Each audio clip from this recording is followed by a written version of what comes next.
Hello, hello, hello! Happy Thursday, everyone! Kamusta naman kayo dyan? So, ilang araw na nga after ng PBB Big Night, diba?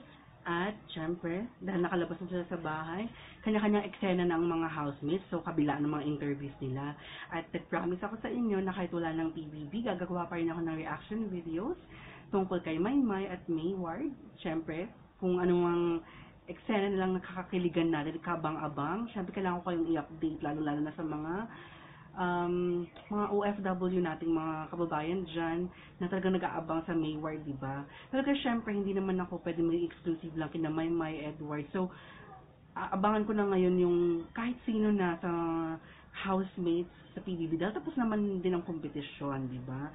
So, yan, pwede ako mag-react na rin kay Nyong, kay Kisses, at sa iba pang mga housemates. Or pwedeng sabay-sabay na sila, diba? Pero ngayon, eto na nga. Ay, naku, may bago. Eto naman ang interview sa Tonight with Boy Abunda. So, na-interview si Yong tsaka si Edward. At eto na nga, guys. Syempre, papalampasin ba ni Tito Boy ang hindi maungkat yung feelings ni Edward kay Maymay? Ay nako, eto na, kaabang-abang talaga to, tsaka for sure, excited tayong lahat dyan, kaya panoorin na muna natin. May feelings si Edward kay Maymay? Tayo ng dalawa. Siguro po. Talaga? Bakit mo sinasabi? Kasi parang nakikitaan ko lang po sa loob. Talaga? Oh. No, you know why? Because I remember the lie detector test thing inside the house, di ba? And then you said that you had, is it in the past tense, you had feelings for Maymay. Tapos narinig ito ni Maymay, sabi ni Maymay, hindi ka raw nagsasabi ng totoo. Okay, I'll give you a chance tonight. This is not a lie detector test. You're in front of the Filipino public. I'm asking you now, do you have feelings for Maymay? Yes or no? Yes. Napanood na natin, wala na, tapos na. May mga katanungan pa ba? Totoo na to, Mayward is real. Nagkaaminan na, di ba? Pero unang-una, binitin muna tayo ni Boy, di ba? Si Yong daw muna, kung feeling ba niya, may pakiramdam talaga si Edward kay Maymay. At yun nga, totoong meron na. At syempre guys, napaka-credible na tanungin si Yong kasi matagal sila magkakasama doon, tsaka syempre ma-observe mo din kung merong kilig nga at tsaka kung talagang may something yung dalawa, at sinabi nga niya na meron base raw sa mga nakita niya at naobserbahan niya.